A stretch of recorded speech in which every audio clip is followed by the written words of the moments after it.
What's going on, Bulls fans? Welcome back to Whole Lotta Bull. I'm Troy. Follow me on Twitter at Bulls_Troy. Follow the show at Whole Lotta Bull. Bulls get their asses kicked. We'll talk about it right after this.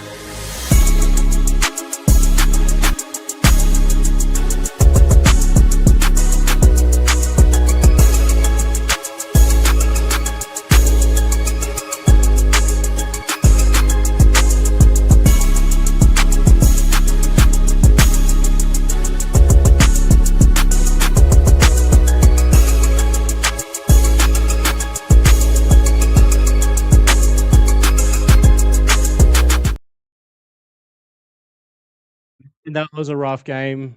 Chicago Bulls get their asses handed to them at home on a two-game losing streak. 136-101, the final score at the United Center. And yeah, this was just ultimately a really, really tough game. We lose Kobe White early in the first quarter. Looks like or early in the game. Looks like he's restrained that calf muscle that saw him miss the first handful of games to start the season.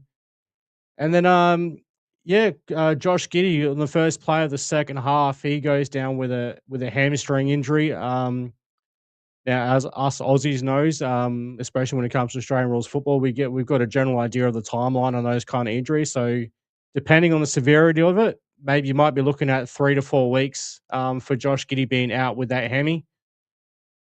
But yeah, ultimately, this was a rough game that the Bulls in the first half did keep it relatively competitive, despite even Kobe White being out early in this game. It was only a 5 point game at the half, and then obviously Minnesota just goes, screw this, bye bye, see you later, we're out of here, and we're going to put you to the sword and destroy you. Now, Nikola Vucevic in this game, yeah, he comes out and plays relatively well. He finishes with 23 points, only gets the 5 rebounds, but when you're going up against Rudy Gobert, um, rebounds are going to be hard to come by as well. You know, Marcus Bazelis in this game, 13 points, rough night shooting for him. 5 of 14 overall from the field. Does go 3 of 8 from me on the arc, and the 5 rebounds. Now Kobe White leaves this game again. Only plays 6.5 minutes. So Kobe White doesn't register. Doesn't even get a single shot up in this game. Has the 2 assists before he goes out with that injury.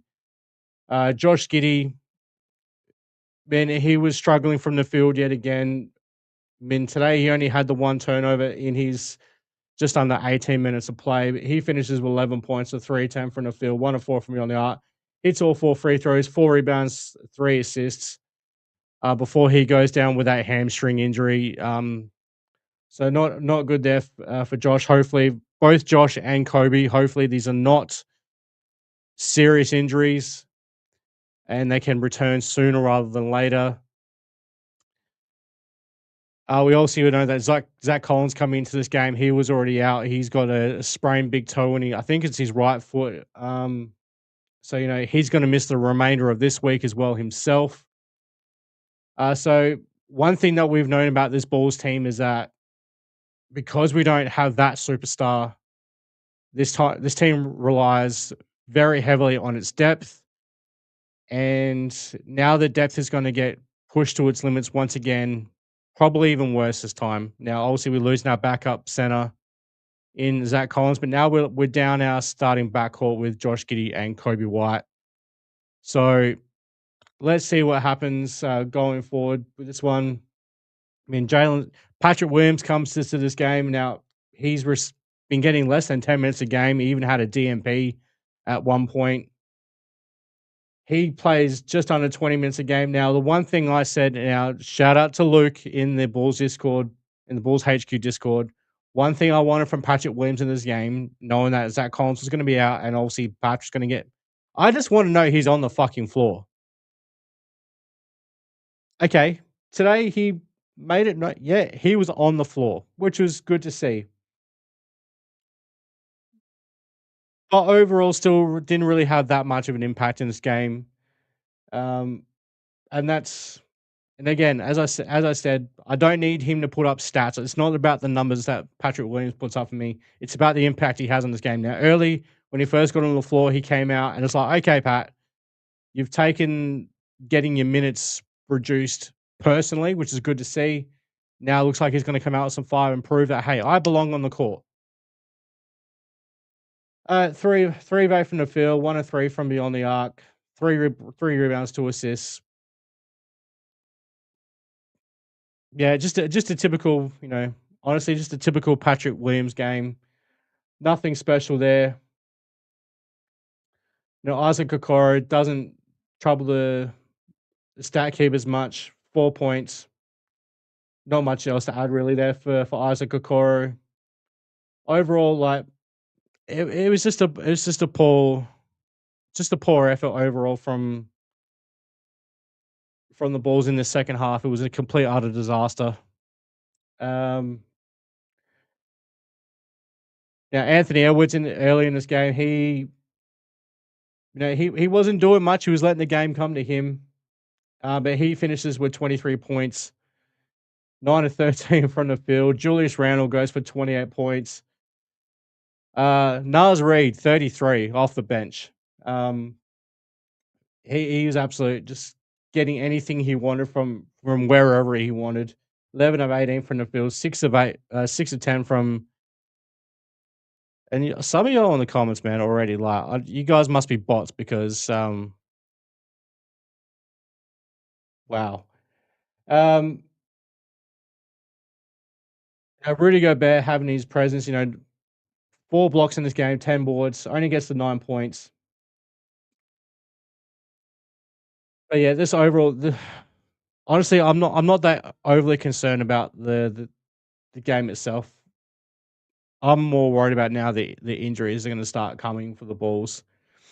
Josh, I'm going to probably predict that Josh Giddey's going to be out for 3 to 4 weeks. Coby White with that calf strain, I dare say now he's re-injured the same calf by the looks of it. So the Bulls are probably going to be like, all right, let's err on the side of caution here. He's probably going to miss at least a couple of weeks. But it's going to be tough to see. Zach Collins is also going to miss the rest of this week, as I've already mentioned. We can't afford any more injuries. That's just plain and simple. We just can't afford it. Ryan in the comments, I am here, but yeah, I think people are deflated because I think most people know what this team is. Yeah, we do know what this team is, Ryan.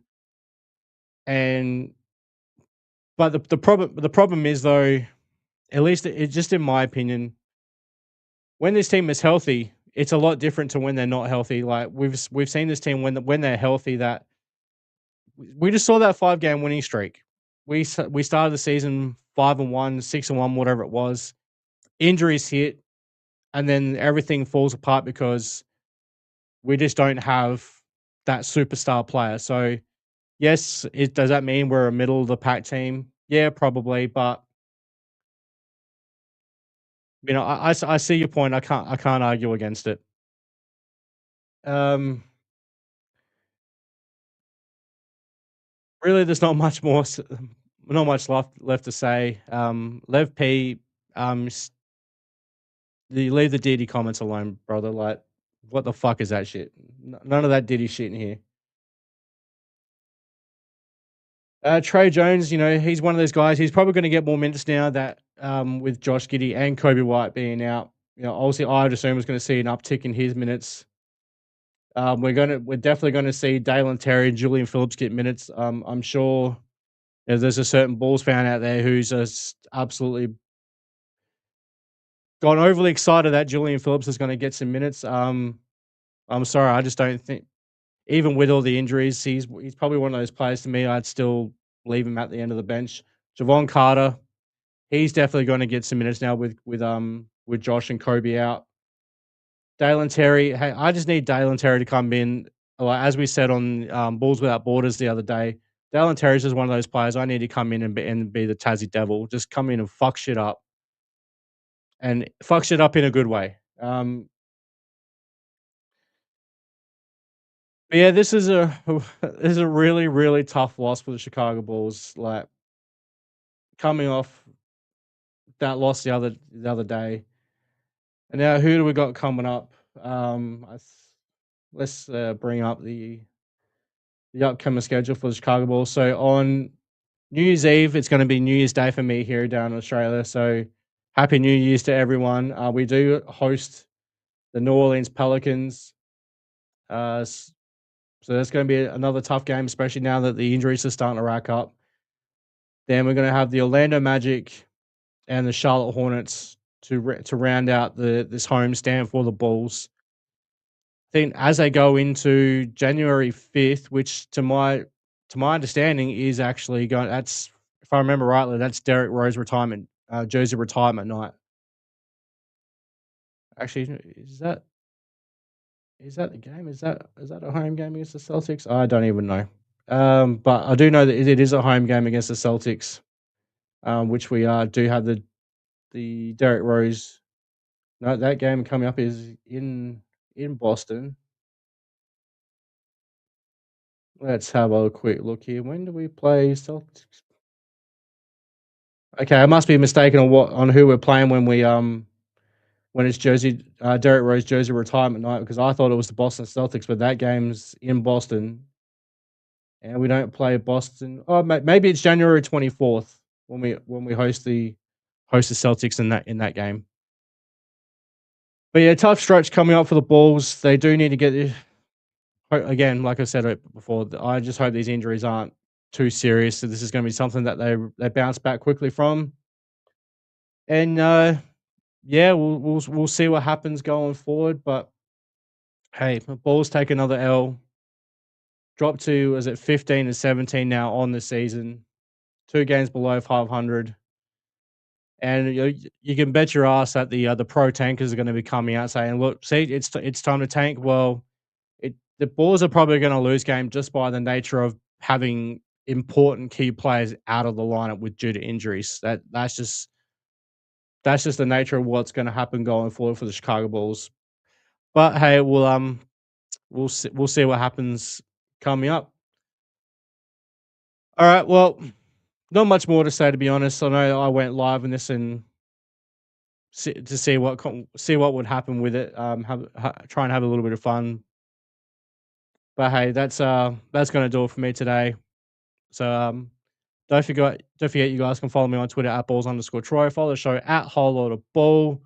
Hit the like and subscribe if you haven't already. So until next time, Bulls fans, see red, be good.